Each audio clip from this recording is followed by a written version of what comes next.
All right. So, what am I talking about? You have been, first of all, I'm Arlene McLaren. I'm a life and business coach, and I help you move forward in your business project or endeavor.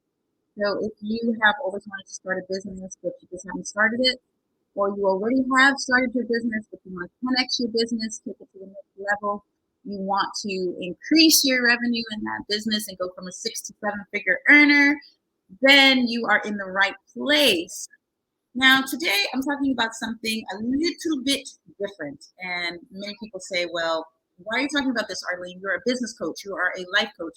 But I think one of the real key secrets that I have learned along the way, and I'm sharing with you, and I'm also still learning, is this concept that our relationships and our marriages are of utmost importance. If you want utmost importance, if you want to move forward in your career and you truly want to crush it, or you want to move forward in business and you want to go from that 6 to 7 figure platform, it makes sense to keep your house intact. All right. This is not an understatement. When we get married, one of the three things that affect our marriages in the biggest way is our communication, our age, and our intimacy. Okay, communication, age, and intimacy. And a lot of people say, well, I am great at raising my kids and I'm great in my career, but I'm just not so good in my marital relationship. Or I am great in my marriage, but I'm not so good in my career. I'm working on my career, but I'm a great mom. Well, guess what? We need to have all three, and we need to do all three to the best of our ability. So what am I talking about today? Today I'm specifically zoning in on, if you're already married, what are some things that you can do to stay married? Because we want to raise great kids and we want our kids to stay married. We want our kids to have happy relationships. We want our kids to be raised in homes where there's the maximum amount of funds to be able to send them to good schools and good programs and to do the vacations and the fun things that we would like to do. I have one of my clients who is most of my clients are business owners, but she is a go get it kind of young lady. And she says these kinds of things are fluff. So she is focused on like killing it. I'm killing it. I'm hitting the ground running. I'm making things happen. Yes, you want to kill it, hit the ground running and making things happen, but you don't want to go to the best of schools. You don't want to invest in your business and invest in yourself and do all of these great things. And then you have to give away half of what you've earned because your marriage is broken up. And now you guys have to split everything that you have built. Okay. Or maybe you're not even splitting it. Maybe all of it goes out. 90% of it goes out on your legal fees, just going through a divorce. So that's why I'm talking about it today. What are some things that we can do? And I'm just going to tell you three quick things that we can do in order to keep our marriages together, guys. We need to look at the next generation and we need to hone in on some things that we can do to help them. So even if we're not helping ourselves because you're like me and you have already gone through a divorce and you're on your next level of marriage or your next marriage, I'm sharing with you some of the things that I have learned, and I want you to type in the chat and share with me some things that you have learned that have helped you to stay married. Yes, I want you to type it. Tell me, what have you done that has helped you to stay married? Because I believe that this is of paramount importance. So everybody heard of Kevin Samuel, and he's telling you, how to hook up and, how to get that partner and that you may not be worthy. I'm talking to people who already know that they want to be married and they perhaps have already been married and they know some things that have worked. So why do I say age? Statistics have shown us that the socioeconomic level of the person when they get married, in terms of not the socioeconomic level, but the academic level that they are at when they get married, impacts whether or not they stay married. Oh, yeah. Could that be? It's a fact. So if you want to stay married and you want to be on the 50% that is in, the idea is to educate yourself about marriage and how to make it last. Also, if you are over the age of 30 and between the ages of 30 and 50, these are the ages in which people get married and they're more likely to stay married. Why is that, Arlene? Because up until the age of 25, our brains are actually still developing. So if you're a young person of 23, like I was when I got married, you are not the same person that you're going to be at 40 even, or at 50. So, or even at 30. Your brain is still developing. You're still deciding who you are, where you want to go, what you want to be. And so, as amazing as you are, as beautiful and as phenomenal as we are at those young ages, we don't really know who we are. So it's very difficult for us to pick a partner that is going to be with us for the long haul. Now, does that mean we can't? No, of course it doesn't mean we can't. I'm just saying that if you're less than 25, chances are we need to really hone those skills in terms of who we are and what we want in life, so that we look for a partner that mirrors where we're going, right? And also that we can mirror where they're going, because if they're younger than that, then what they tell you today may not be what they're interested in when they get to that other age. And so it's very hard to be on par, because remember, marriage is a union between two people. How are you going to be on the same page if he doesn't even know where he's supposed to be or where he wants to be? So secret number one, age is important. All right, look at the statistics. The statistics say that if you're over the age of 25, ideally, you will have a better idea of who you are and where you want to go. And secondly, I said that one of the things that's really important that I learned, in addition to age, okay, is this concept of competition. Like, why is it that we are in competition in our marriages? So you're listening to me and you're like, I'm not in competition with my husband, please, because you've gotten over that hump, right? What are some things that you did that you could share with us, share with the rest of us, that aided you so that you weren't in competition with your partner, you weren't in competition with your mate, and you were able to, table your arguments or argue agreeably so that you could then focus on your business and focus on your family and focus on who you are and where you want to go, as opposed to bringing out the big guns and blazing at your partner. So that's really one of the things that I have learned in my journey. Just your competitive edge and your competitiveness is great. Use that for the board games. Use that for playing, with your partner in terms of, something fun, right? So you're skiing together and you're competing as you ski down the slopes, or you're competing when you play those games, but not in terms of your relationship, okay? This is sacred.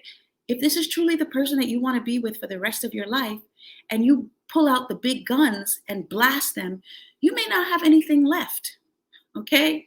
Because your partner may get up and leave. And I don't mean like leave the relationship, because they may still be there, but they may have left because of the hurt that you inflicted on them, right? And vice versa. The hurt that they inflicted on you. So it's important that we be competitive, because we're competitive in our business. Anybody listening to this, anybody in this group is already somebody who is looking to move forward and get ahead. So you already have a competitive edge and a competitive spirit, but we don't want to use it in our relationships. We don't want to go full blast on our partner. All right. Another thing that I have learned, and I want you to type in and tell me, what are some things? Because some of you have been married for 30 years, 20 years. Type and tell me some things that you have done in your marriage that you think have worked, because people need your help. People need to hear from you. All right, I'm sharing this because I realize how important it is. We can go to great schools, we can build great families and houses and take care of our kids, and then lose everything in a divorce. Lose everything when we lose that relationship. Or you're spending money on that woman too. You may be a man. You're spending money on that woman, and this is not the woman that you're going to be with for the rest of your life. So all that investment of funds is gone to the dogs. All right. What is one of the secrets that I learned? 90 minutes. When you are in a relationship, a marital relationship, and you want it to last, you should spend a minimum of 90 minutes per week with your partner. What are you doing in that 90-minute time span? Well, you're planning for the week. We're planning where it is that you want to go, what it is that you want to do. What are your big goals, your short-term goals, your long-term goals? What is it that you want? Because if we're planning together during those 90 minutes, then as the week goes on and the week progresses, you're thinking about that goal. You're thinking about this vision that the two of you have together. So let's say your goal is to have that beautiful mansion, upgrade, go to the next level. You want a mansion on a hill overlooking the water. And I'm not saying it is, but I'm just saying if it is. This week, we're meeting with the financial planner, all right? Because we want to ensure that we get our finances in order to make that step. of investing in ourselves so that we can get where we want to go. So all this week, we're thinking about, okay, do I have all of the paperwork together? Do I have as much put aside as possible so that I look as positively as possible to my financial planner for this future goal that we have, for this future thing that we're looking to achieve? Yes. So now you're thinking about your partner, you're thinking about your relationship. You're not bored in the relationship because you have a goal, you have a vision. How many relationships have died literally just because they have no focus, they have no goal, they have no mutual goal? So you should have your individual goals. So I should share with my partner and he needs to be willing to listen, and vice versa. Okay, if you're with somebody who doesn't want to hear your goal and is not interested, he just wants you to support him in his goal, that's probably not going to last either. You both need individual goals and you both need goals as a partnership, all right? So that we can move forward. And if we don't have that 90 minutes, then we need to get it. And that's not a maximum. This is a minimum for the whole week, all right? Every single day. If you can't find 90 minutes to spend with your partner, then statistics say that it will not last. Okay, and you will be spending that money that you don't want to spend on that coach, you will be spending it on your divorce. All right, so spend the time investing, because our kids need that longevous relationship that they can partner from, that they can learn from. All right, so in line with that 90 minutes, what are you talking about? You're talking about your goals, but you're also talking intimacy. Everybody here who's listening is an adult. If you want a longevous marriage, we have to plan our intimacy. We have to plan our intimacy, okay? Because you're ripping and running. You're, trying to change the world, and you have kids, and you have your job, and you have your business, and you have, your social responsibilities. If we don't plan that part of our relationship, it can possibly die. And if it dies, then that's when the little foxes have an opportunity to come in. All right. Nobody really wants to be in a relationship that's dead. Now, some people will stay, but we're talking about marriages that work and marriages that bloom. We need to plan it. Did I say plan your intimacy? Guys, plan your intimacy. Statistics say that if you plan it, then at least that's not something else that you have to worry about. That's one less thing that you have to worry about, because you know when it's going to happen. So statistics say minimum one time, preferably 2 times a week. Yeah. So we talked about the first one, which is age. There's a specific age range because, like I said, your mind is still formulating up until the age of 25. So you really don't know who you're going to be or what it is that you truly want, because your mind is changing. Who you are at 25 is not who you are at 50. So the longer you wait to get married, the greater the likelihood that you'll be able to stay married. Secondly, we said your academic background. If you're more well-educated, the likelihood of you staying married is greater. And thirdly, we said you don't want to look at your partner as a competitor, but you want to look at your partner as a partner. Your partner is not let's just leave it at that. Your partner is your partner. Okay? So you don't want to full on blaze your guns at your partner if you truly want to have a longevous marriage. And I honestly believe that of all the things that you can do to win at the game of life, one of the key things that you can do is pick wisely in terms of your marriage. Okay, so we said these 3 things impact marriage in a greater way. And I want you to share with me what you have done in your marriage that has worked. Because we have people in our group, our Millionaire Mastermind group, our various groups that have been married for many, many years. And if you look at people who are very successful, like there's the book, The Millionaire Next Door, these people have been married for lots and lots of years to the same person, okay? To the same person. When you have goals and dreams that you're working on together, the likelihood of you staying together is greater. That's the glue. So you may be talking to your partner during this 90 minutes and you're sharing your goals and your dreams, but is your partner sharing with you? Is he telling you what he wants? And are you supporting him in what he wants? Or are you talking about this business and this dream and this vision, and you think he's on the same page, but he's really not on the same page because he hasn't told you what it is that he wants? And because as women, we tend to be more emotive and talk more freely, sometimes we're talking and we think the other person, because they're sitting there listening and shaking their head, that they agree with us. But that may not be an agreement. That may just be an acknowledgement of what we said. So it's really important as we move forward in this longevous relationship that we are both sharing our dreams and our goals, and that we're supporting each other in that vision. So we said intimacy, we said conversation 90-minute minimum, we said the age range because the brain is developing at a certain pace up until the age of 25. We said, oh, put down the devices. Put down the devices, guys. They say that so many of the marriages fail because people are making love to the phone, especially in this age of like Tinder and that kind of thing. It's so easy to be in a relationship, and it's easier. It's easier. I hate to say this. Should I say this? Yes, I'm going to say it. It's easier to go to bed with somebody that you met online than it is to build a relationship with someone for 10, 20 years, 30 years, and really have an intimate relationship with that person. It's crazy. It's harder to have a conversation with somebody these days, an intimate conversation, than it is to go to bed with somebody. Yeah, that's what statistics show. In this age of Tinder and all that great stuff, they say 90% of the women who, and it was just women that the statistics talked about, not men, but 90% of women over the age of 30 have already engaged in, activities before they're married. So we're all like past that stage where, our parents were in, where we're going to just sit and believe that in this world, people aren't, engaging, and that this person that we get is just going to, wear the white robe and just be totally oblivious to what's going on. We have to be aware of what's going on. We got to be aware and learn these tools and tips to move forward. Now, if you're watching this show, there are so many of you watching right now. I need you to tell me what you did in your marriage that worked. Yeah. What worked that helped you to stay married for all those years? People need your help. People need to hear from you. We're building empires, businesses, we're raising kids. But if nobody talks about the challenges that we're having, then how do we move forward in our businesses and in our careers?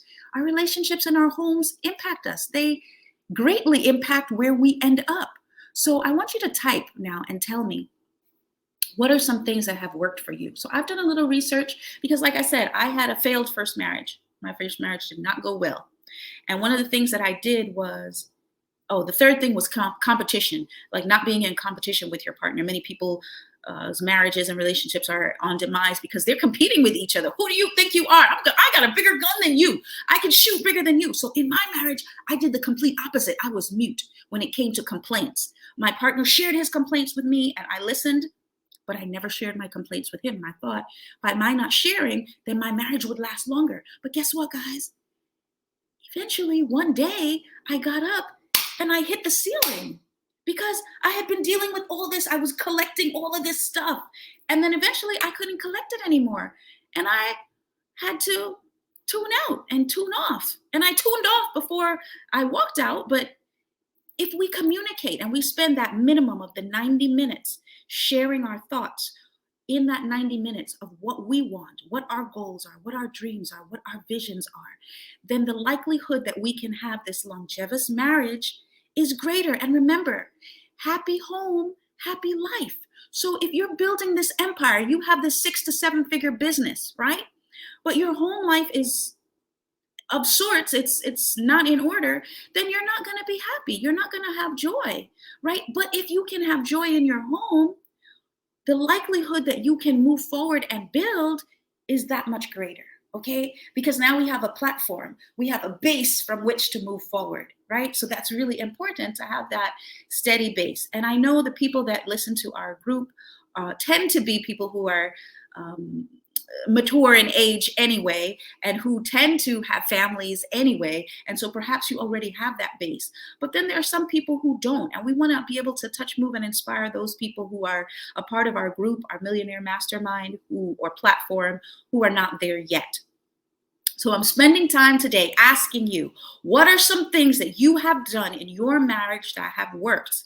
Share with us what you have done. Okay, so there are experts out there who have never been married, and they're telling us how to live and how to have longevous marriages and how to expand. But they've never been married, guys. You who have been married need to type and share with us. All right, what are some other things that we learned? We said the 90 minutes. We said after the age of 25, your brain is now finally being developed. Another thing is put down the devices and speak, communicate.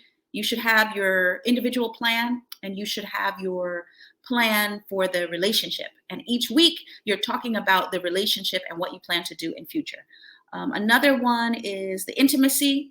Make sure that statistics say you should be intimate a minimum of 1 time per week, preferably 2 times per week with your partner, so that you don't allow the little foxes to come in. Oh, and this was a key secret. They said reliability. Reliability. What do you mean reliability? Your ability to rely on your partner greatly impacted whether or not you stayed married.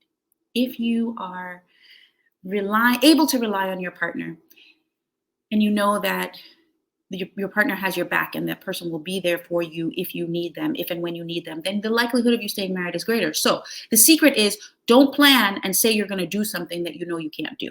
All right. It's better to under promise and over deliver rather than over promise and under deliver. So if you know that you have a partner that loves to,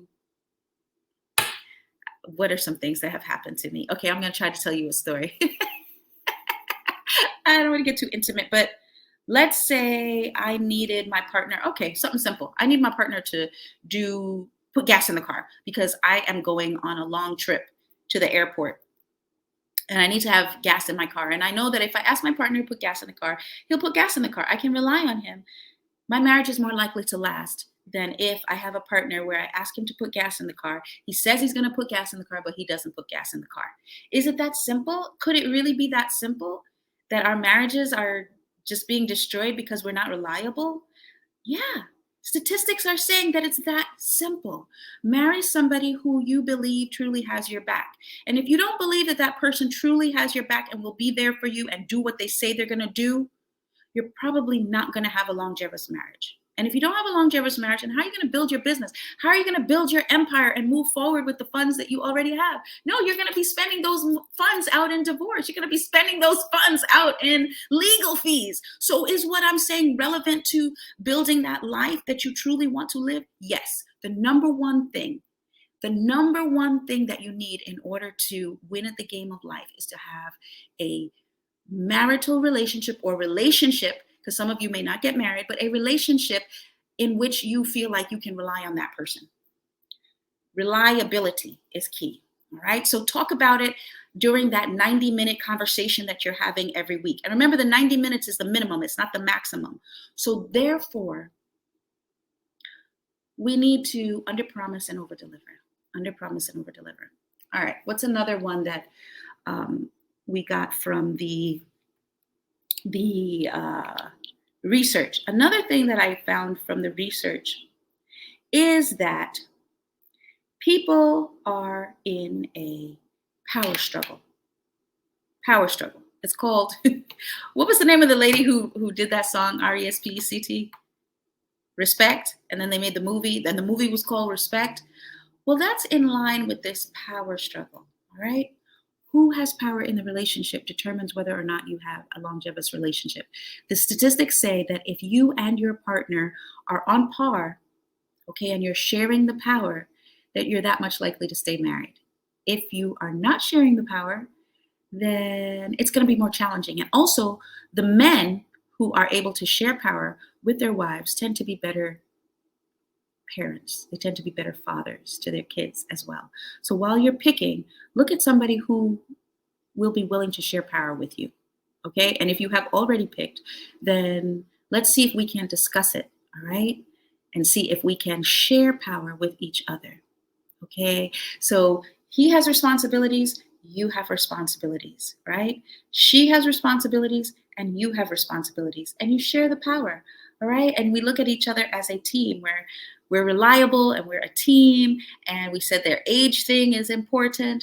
So these are 7 things that I have found in my research that they say have helped people to maintain more longevous marriages. All right. So I think it's really important. This is really, really key. And I share from my own personal perspective, whereas when I got divorced, it cost me a lot. It cost me in terms of time, it cost me in terms of my mental health, and it cost a lot of money. So a lot of what I had accumulated, with the houses and the cars and the investments, all of that went to pot when we got divorced. So if you want to be able to have those funds for your children and for your family, this is really, really important. And so a lot of people spend a lot of time looking at schools that they go to and, looking at that top job and looking at the top spaces and places. But if we can get this in order, then all of that other stuff you'll be more likely to keep. Because remember, wealth is not about what you build, but it's about how much you get to keep. Okay? So if you are a doctor and you are spending at, astronomical rates, you're still poor. You may still go bankrupt because you're not able to keep what you have earned. And this area of marriage, okay, is key. They say the three top stressors that you will have in your life is divorce, death of a spouse. Okay.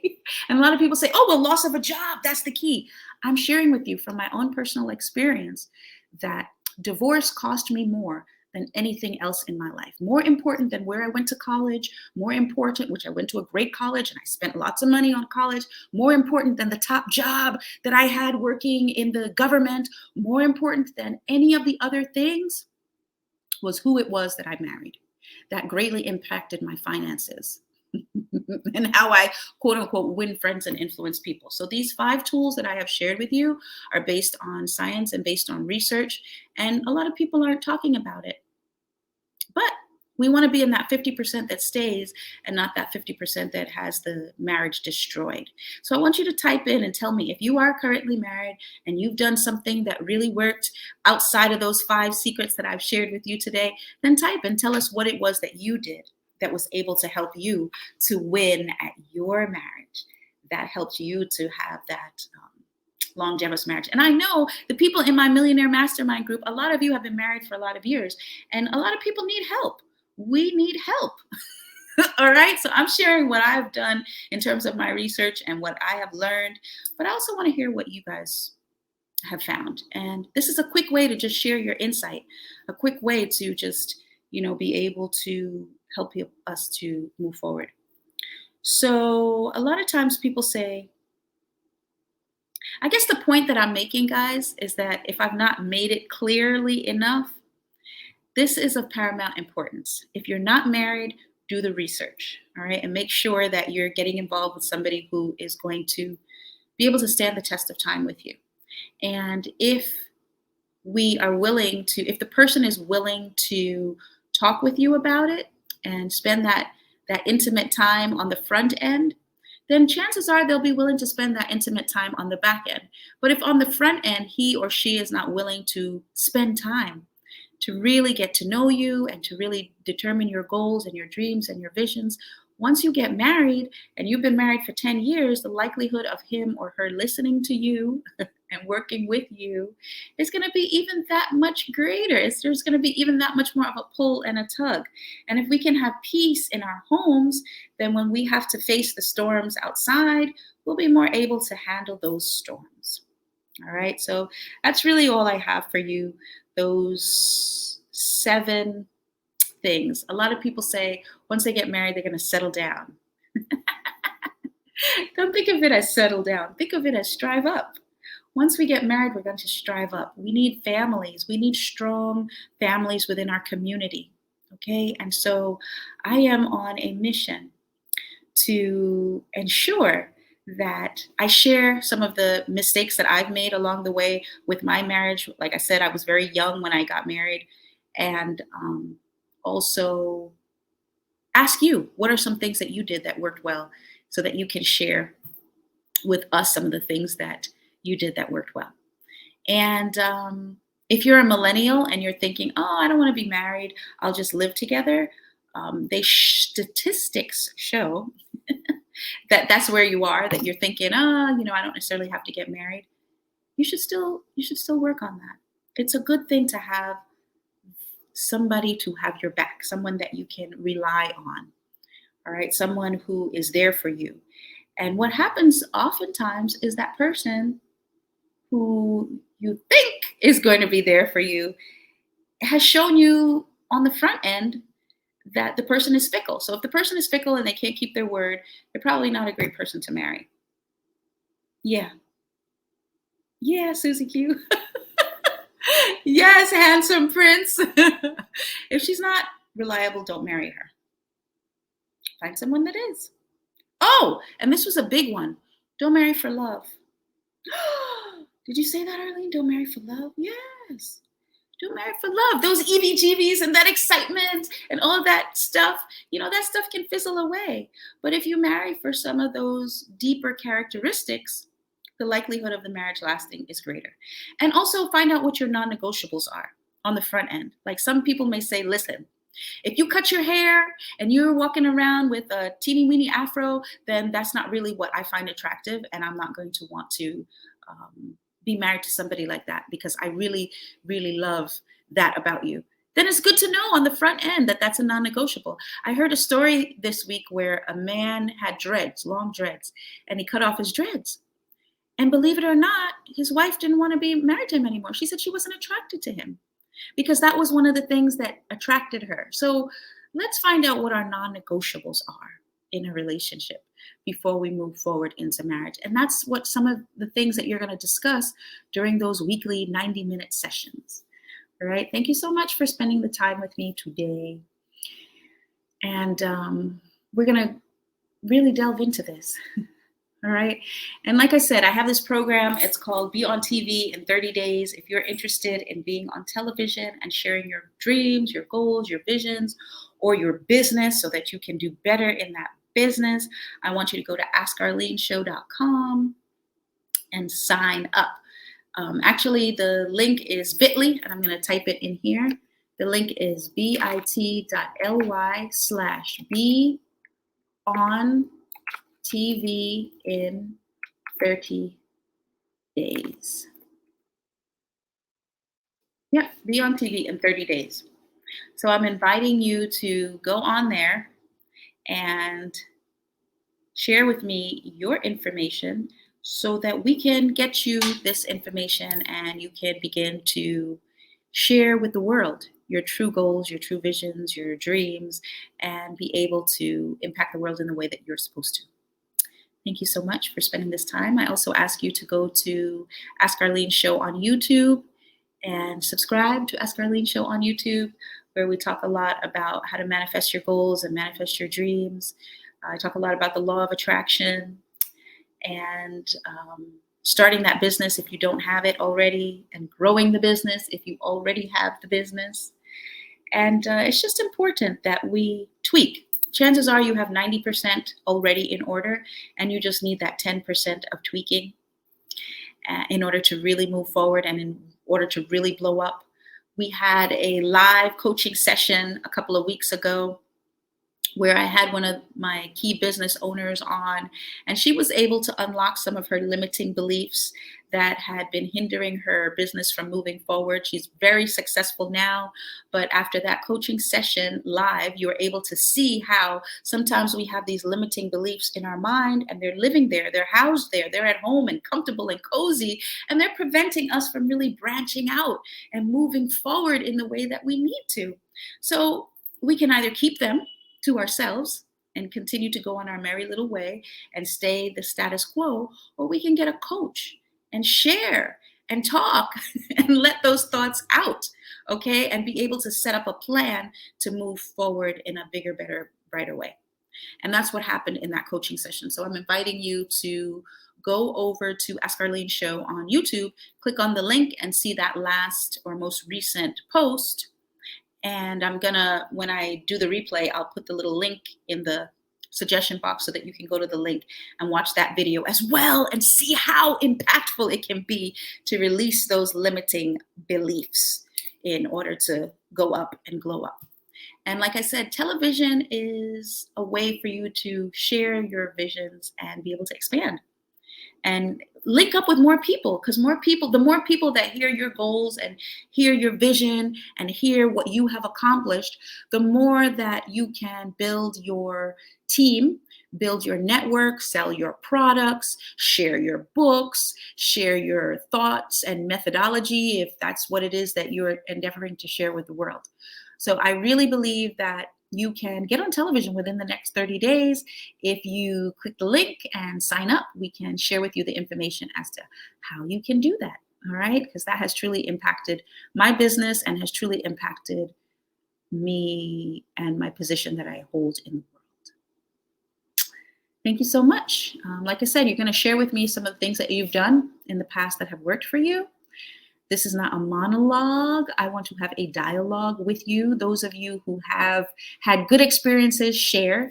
Those of you who have questions because you're endeavoring on getting into that marital relationship, or you want to be in that marital relationship and you're not sure, you have questions, go ahead and drop us a line and ask those questions so that I can help you, and also so that the team can help you. Because if it's not something that an area that I am in a coach in, I can share with you, contact information from some of our other coaches. If you go to our website at Ask Arlene Show, you can see on there all of the different, or many of the different coaches that have been on our show and that are affiliated with us, and be able to connect with them and link up with them. All right. Remember that you don't have to do life alone. You shouldn't do life alone, right? There's no reason to. We have a community here, a supportive community where you can get answers to questions that you have, move forward, and change not only your life, but be able to change the world. Thank you for spending this time with me. Once again, it's askarleneshow.com. Drop us a line and let us know where you are, and we will be back with you live next week, Monday. Same time, same place. Bye-bye.